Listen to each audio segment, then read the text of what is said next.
지금 북중미 전역은 물론 태평양 건너전 세계 축구계가 단 한 명의 사나이를 향해 쏟아진 적장의 고백 때문에 거대한 전율에 휩싸였습니다. 정말로 묻고 싶습니다. 149년이라는 유구한 축구 역사 속에서 패배한 팀이든 승리한 팀이든 감독이 경기 결과나 득점 장면은 아예 제쳐둔 채 오직 상대 선수에 보이지 않는 가치만을 8분이 넘도록 찬양하는 그런 믿기 힘든 장면을 본 적이 있었습니까? 멕시코의 거함 크루스 아수를 이끄는 니콜라스 라르카몬 감독이 경기 후 기자회견장에 들어서 마이크를 잡는 순간 현장에는 싸늘한 정적이 먼저 흘렀습니다. 그런데 진짜는 그 다음이었습니다. 그의 입에서 나온 한마디 한마디는 우리가 그동안 숫자에 가려보지 못했던 손흥민이라는 거대한 태양의 실체를 칼날처럼 드러내기 시작했습니다. 과연 무엇이 이 냉철한 전략가를 이토록 무력하게 만들었을까요? 왜 그는 전광판 위 숫자보다 손흥민의 발걸음 하나에 더 큰 공포를 느꼈다고 증언하는 것일까요? 오늘 우리는 북중미 전체를 패닉으로 몰아넣은 라르카몬 감독의 폭탄 발언, 그리고 그 이면에 숨어있던 사령관 손흥민의 위험을 심층적으로 들여다보려 합니다. 사건의 발단은 캘리포니아의 뜨거운 태양이 서서히 기울던 비모 스타디움의 기자회견장이었습니다. 수백 명의 취재진이 몰려든 그곳에서 라르카몬 감독의 표정은 마치 거대한 자연재해를 간신히 버텨낸 생존자처럼 굳어 있었습니다. 보통 이런 자리라면 전술의 성패를 이야기하거나 운이 따랐느니 안 따랐느니 하는 말이 먼저 나와야 정상이죠. 하지만 현실은 완전히 달랐습니다. 그는 질문이 시작되기도 전에 단호하게 선언했습니다. 오늘 우리는 축구를 한 것이 아니라 한 명의 마에스트로가 지휘하는 오케스트라의 관객이 되었을 뿐이다. 이 짧은 문장이 기자회견장에 울려 퍼진 순간 현장에 있던 기자들은 물론이고 이 장면을 지켜보던 전 세계 축구 팬들까지 귀를 의심할 수밖에 없었습니다. 왜냐하면 이건 단순한 칭찬이 아니었기 때문입니다. 이건 명백히 팀 스포츠라는 축구의 경계를 넘어 한 명의 절대적인 리더에게 사실상 무조건적인 항복 선언을 한 것과 다르지 않았습니다. 라르카몬 감독은 손흥민의 공격 포인트를 묻는 질문을 받자 오히려 말을 끊었습니다. 그리고 아주 날카롭게 되받아쳤습니다. 당신들은 아직도 숫자에 갇혀 있군요. 손흥민이 오늘 몇 골을 넣었는지 몇 개의 도움을 기록했는지는 중요하지 않습니다. 진짜 무서운 건 그가 공이 없을 때 경기장 전체의 공기를 어떻게 지배했느냐는 점입니다. 바로 이 지점입니다. 우리가 진짜 소름 돋아야 할 대목은 라르카몬 감독은 손흥민의 오프 더볼 움직임, 그러니까 공이 없을 때의 움직임을 거의 나노 단위로 해부하듯 이야기하기 시작했습니다. 그는 분명하게 증언했습니다. 손흥민이 왼쪽 측면에서 중앙으로 나노미터만 이동해도 크루스 아술의 수비 라인은 마치 강력한 자석에 끌려가는 쇳가루처럼 속수무책으로 무너져 내렸다고 말입니다. 이것은 그냥 연습해서 되는 기술이 아닙니다. 하지만 실제로는 그보다 더 무서운 이야기였습니다. 이건 경기장 전체를 입체적으로 내려다보는 시네시아에 가까운 감각, 오직 소수의 천재만이 구현할 수 있는 전술적 인력의 영역이었습니다. 권위 있는 축구인들의 시선도 라르카몬 감독의 발언에 힘을 실어주고 있습니다. 프랑스의 전설 지단은 이렇게 말했습니다. 위대한 선수는 공을 가졌을 때 빛나지만 신적인 선수는 공이 없을 때 상대를 파괴한다. 그리고 손흥민은 바로 그날 비모 스타디움에서 지단이 말한 그 신적인 영역을 자기 몸으로 증명해 보였습니다. 그는 단순히 공격진의 한 명이 아니었습니다. 경기장 위에서 22명의 선수를 장난감처럼 다루는 그라운드의 사령관이었고 벤치에 앉아있는 감독의 의중을 필드 위에서 실시간으로 구현하는 지휘관 그 자체였습니다. 라르카몬 감독도 여기에 대해 덧붙였습니다. 그의 시야는 인간의 한계를 벗어나 있었다. 동료의 침투 경로를 3초 전에 예측하고 공간을 미리 열어주는 그의 움직임은 우리 수비진에게 피할 수 없는 악몽이었다고 말입니다. 정말로 무서운 건 여기서 끝이 아니었습니다. 이것은 단지 축구 잘하는 선수의 플레이가 아니었습니다. 명백히 한 명의 선수가 보여줄 수 있는 가장 고결한 형태의 리더십이었습니다. 라르카몬 감독은 손흥민이 LAFC 동료들을 하나로 묶어내는 강력한 팀 정신력에 대해서도 극찬을 아끼지 않았습니다. 경기가 진행되는 90분 내내 손흥민은 자신의 땀방울이 잔디를 적시는 그 순간에도 계속해서 동료들의 위치를 조정했고 그들의 심박수까지 조절하듯 팀 전체의 리듬을 다잡았습니다. 특히 어린 선수들이 실수를 범했을 때가 압권이었습니다. 보통은 짜증을 내거나 손짓으로 압박하기 쉽죠. 그런데 손흥민은 전혀 달랐습니다. 그는 꾸짖는 대신 차분하게 다가가 어깨를 감싸 안았고 아주 침착하게 전술적 지시를 건넸습니다. 그 순간 경기장의 공기는 완전히 바뀌었습니다. 고립돼 있던 어린 선수들은 손흥민이라는 태양 아래에서 다시 날아오를 날개를 얻었고 팀은 마침내 하나의 유기체처럼 살아 움직이기 시작했습니다. 이건 그냥 주장 완장 하나 찾다고 되는 일이 아닙니다. 정말 솔직히 말하면 이런 건 어그로 섞인 찬양 멘트로도 다 설명이 안 됩니다. 이것은 단순한 축구 실력을 넘어 국격과 품격이 결합된 위대한 리더의 표본이었습니다. 사람들은 늘 골, 도움, 스탯 같은 숫자만 봅니다. 하지만 실제로는 손흥민이 보여준 가장 무서운 힘은 기록지에 잘 찍히지도 않는 그 보이지 않는 지배력이었습니다. 그리고 바로 그 부분에서 크루스 아술의 벤치는 완전히 흔들렸습니다. 라르카먼 감독의 고백은 그래서 더 충격적이었습니다. 왜냐하면 그는 패배를 변명하지 않았기 때문입니다. 전술을 탓하지도 않았고 운이 나빴다고 둘러대지도 않았습니다. 오히려 그는 자신이 마주한 존재가 얼마나 특별한지, 얼마나 압도적인지, 그리고 얼마나 사람의 축구, 인생 전체를 뒤흔들 수 있는지를 아주 담담하게 인정했습니다. 이쯤 되면 질문은 하나로 모입니다. 손흥민은 도대체 어디까지 올라가고 있는가? 그리고 우리는 지금 무엇을 보고 있는가? 단순한 한 경기의 승리를 보고 있는 걸까요? 아니면 현대 축구의 질서를 바꾸고 있는 한 시대의 본체를 실시간으로 목격하고 있는 걸까요? 그런데 사실 사람들이 몰랐던 진짜 이야기는 경기 직후 터널 안에서부터 시작됐습니다. 정말 놀라운 건 승부가 끝난 뒤였습니다. 라르카먼 감독은 손흥민과 인사를 나누기 위해 잠시 기다리고 있었는데 그때 아주 믿기 힘든 장면을 직접 목격했다고 전해집니다. 손흥민은 승리의 환희에 취해 동료들과만 기뻐하고 있던 것이 아니었습니다. 오히려 그는 상대팀인 크루스 아술 수비수들에게 먼저 다가갔습니다. 그리고 그들의 플레이를 격려하고 필요한 조언까지 건넸다고 합니다. 이게 왜 무섭냐면 보통 승리한 팀의 에이스는 그 순간 스포트라이트의 중심에 서 있기 마련이기 때문입니다. 그런데 손흥민은 정반대였습니다. 그는 자기 영광을 챙기기보다 상대의 성장을 먼저 바라봤습니다.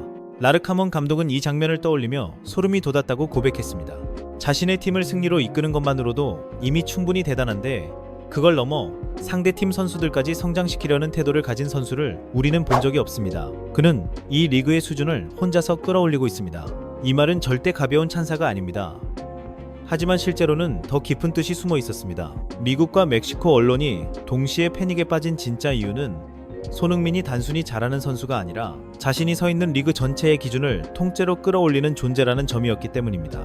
한 명의 선수가 경기력뿐 아니라 문화, 분위기, 기준, 태도까지 전부 바꿔버리고 있다면 그건 이미 선수라는 단어 하나로 설명할 수 있는 범위를 넘어선 겁니다. 전문가들의 분석도 여기서 정확히 맞물립니다. 그들은 손흥민의 전술적 이해도가 이미 유럽 최고 감독들과 어깨를 나란히 하는 수준이라고 말합니다. 그는 단순히 공을 차는 기계가 아닙니다. 무려 10조 원의 상업적 가치를 지닌 비즈니스 엔진이 동시에 그라운드 위에서는 가장 지적인 형태의 축구를 구현해내는 살아있는 교과서라는 평가까지 받고 있습니다. 이 말이 과장처럼 들릴 수 있습니다. 그런데 정말로 따져보면 과장이 아니라는 걸 알게 됩니다.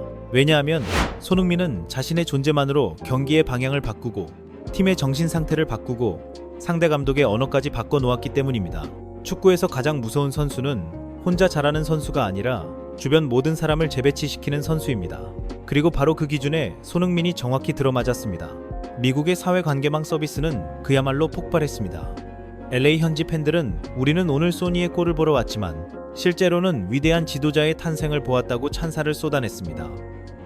그리고 이건 더 인상적이었습니다. 런던 북부에서 이 소식을 접한 토트넘 팬들마저 잔을 내려놓고 경의를 표했다는 반응이 이어졌습니다. 우리가 사랑했던 소니가 이제는 전 세계 축구의 영혼을 치유하는 리더가 되었다는 탄식은 대서양을 건너 로스앤젤레스까지 울려 퍼졌습니다. 이 문장은 감상처럼 들리지만 사실은 시대 변화에 대한 증언에 더 가깝습니다. 예전의 손흥민이 폭발적인 속도와 골 결정력으로 사람들을 놀라게 했다면 지금의 손흥민은 한 단계 더 올라섰습니다. 그는 이제 팀 전체의 품격을 책임지는 사람으로 보이기 시작한 겁니다. 하지만 이 모든 찬사 뒤에는 말 못할 희생이 숨어 있습니다. 이 부분은 절대로 가볍게 넘길 수 없습니다. 손흥민은 팀을 하나로 묶기 위해 자신의 개인 기록을 철저하게 희생했습니다. 자신이 직접 해결할 수 있는 결정적인 순간에도 그는 더 좋은 위치에 있는 동료를 찾았습니다. 남들이라면 한 골 더, 한 장면 더, 자기 하이라이트 한 컷 더 남기고 싶어 할 타이밍이었는데도 그는 늘 팀의 완성도를 먼저 생각했습니다.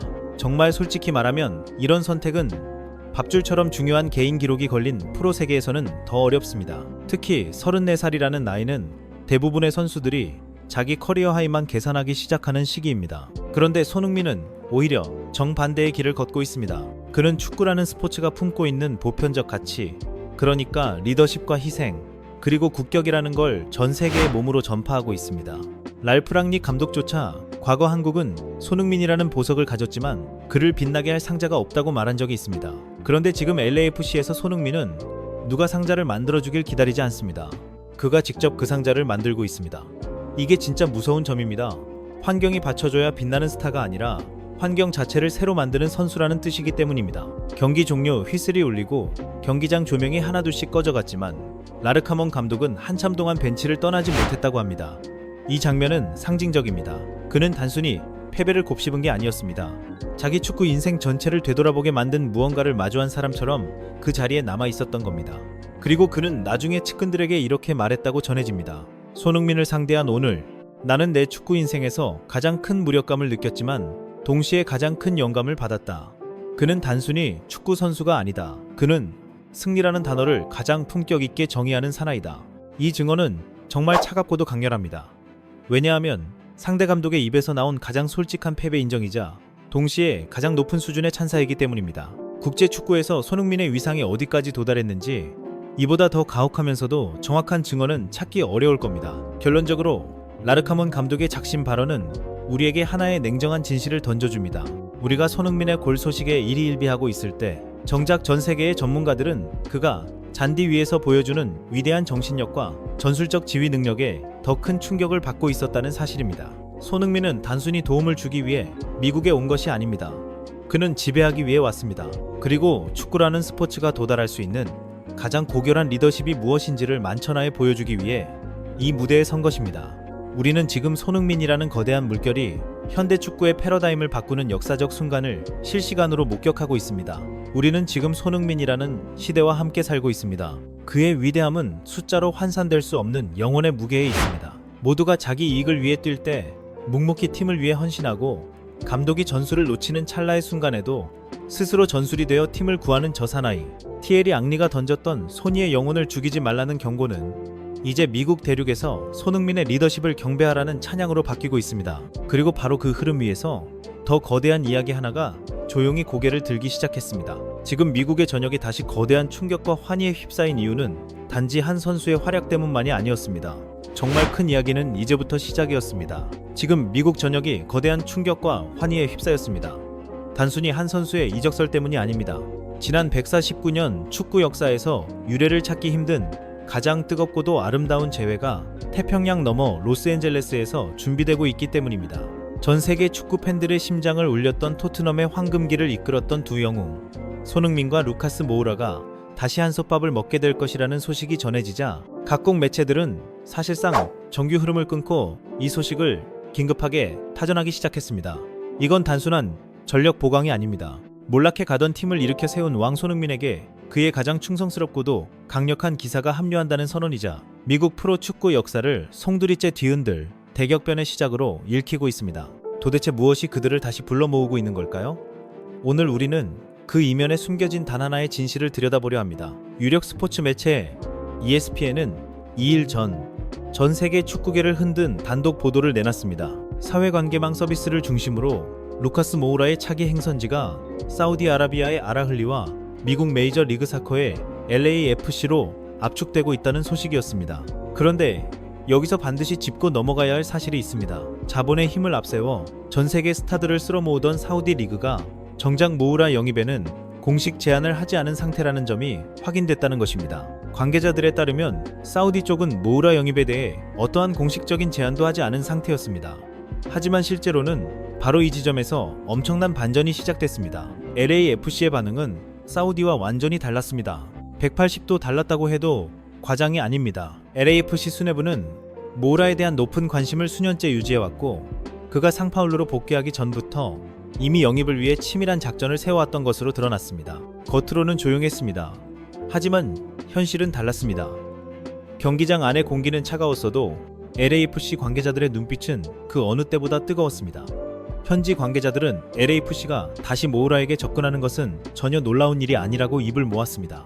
비록 현재 구체적인 협상 테이블이 차려진 것은 아니지만 가까운 시일 안에 재접촉이 이뤄질 가능성은 그 어느 때보다 열려있다는 분석이 이어졌습니다. 루카스 모우라, 그는 누구입니까? 브라질의 명문 상파울루에서 커리어를 시작했고 파리 생제르맹과 토트넘 게스퍼라는 세계 최고 무대를 누볐던 거성입니다.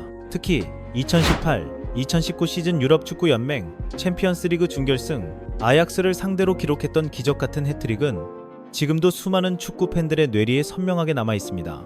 그 순간 경기장은 정적에 휩싸였고 전 세계는 한 남자의 발끝에서 탄생한 기적 앞에서 경악했습니다. 그리고 정말 중요한 건 바로 그 기적의 중심에 늘 손흥민이 있었다는 점입니다. 손흥민과 모우라의 우정은 단순한 동료애로는 설명되지 않습니다. 그건 서로의 영혼을 이해하는 형제애에 더 가깝습니다. 2021-2022 시즌 프리미어리그 최종전이었던 노리치 시티와의 경기. 그날의 잔디 질감과 관중의 함성을 기억하는 팬들은 아직도 많습니다. 손흥민이 아시아 선수 최초로 프리미어리그 득점왕이라는 위대한 금자탑을 쌓기 위해 사력을 다하던 바로 그 순간 결정적인 도움을 건넨 인물이 누구였습니까? 바로 루카스 모우라였습니다. 당시 손흥민은 경기 후 인터뷰에서 떨리는 목소리로 이렇게 말했습니다. 모우라가 경기 전부터 나에게 다가와 무조건 너를 득점왕으로 만들어주겠다고 약속했다. 그는 자신의 골보다 나의 영광을 더 기뻐해준 친구다. 이 한마디에 전 세계 팬들은 눈시울을 붉혔습니다. 경쟁과 압박이 일상이 된 프로의 세계에서 타인을 위해 자기 기회를 기꺼이 내어주는 모우라의 헌신은 손흥민이라는 태양을 더욱 빛나게 만든 가장 아름다운 달빛이었습니다. 하지만 현재 상황이 마냥 순탄한 것만은 아닙니다. 이 부분도 냉정하게 봐야 합니다. 모우라는 지금 갈비뼈 부상이라는 예상치 못한 암초를 만나 휴식을 취하고 있습니다. 그리고 상파울루와의 재계약을 최우선 목표로 두고 있다는 소식도 함께 들려오고 있습니다. 하지만 실제로는 축구의 흐름이 이미 LAFC 쪽으로 기울고 있다는 분석이 힘을 얻고 있습니다. 모우라는 조만간 구단과 만나 향후 계획을 논의할 예정인데 만약 재계약이 불발될 경우 그의 시선은 자연스럽게 태평양 너머로 향하게 될 가능성이 큽니다. 왜냐하면 그곳에는 자신의 커리어에서 가장 찬란했던 순간을 함께했던 영혼의 파트너 손흥민이 기다리고 있기 때문입니다. 전문가들 역시 모우라가 해외 이적을 선택한다면 그의 선택지 가운데 LAFC가 가장 강력한 1순위가 될 것이라고 보고 있습니다. 프랑스의 전설적인 공격수 티에리 앙리는 과거 한 인터뷰에서 모우라를 이렇게 평가한 바 있습니다. 그는 단순히 빠른 선수가 아니다. 팀의 에너지를 바꾸고 동료를 위해 기꺼이 희생할 줄 아는 위대한 심장을 가진 선수다. 지단 역시 그의 재능을 두고 배워서 얻을 수 없는 본능적인 감각을 지녔다고 극찬했습니다. 이런 거장들의 증언은 왜 모우라가 LAFC에 필요한 마지막 퍼즐인지 분명하게 보여줍니다. 손흥민이 공격의 선봉에서 상대 수비진을 무너뜨릴 때 그 옆에서 가장 날카로운 패스를 찔러넣고 수비수의 시선을 분산시켜줄 최적의 파트너는 바로 모우라입니다. 두 사람이 런던에서 보여줬던 그 환상적인 호흡이 캘리포니아의 태양 아래에서 재현된다면 그것은 메이저리그 사커 역사상 가장 치명적인 공격 조합이 될 수 있습니다. 그 장면을 한번 상상해 보십시오. 2만 명이 넘는 관중이 뿜어내는 열기 속에서 손흥민의 질주와 모우라의 드리블이 교차하는 순간을 말입니다. 이것은 단순한 스포츠 경기가 아니라 하나의 예술 작품에 가까울 겁니다. 사람들은 흔히 프로 세계에 진정한 우정은 없다고 말합니다.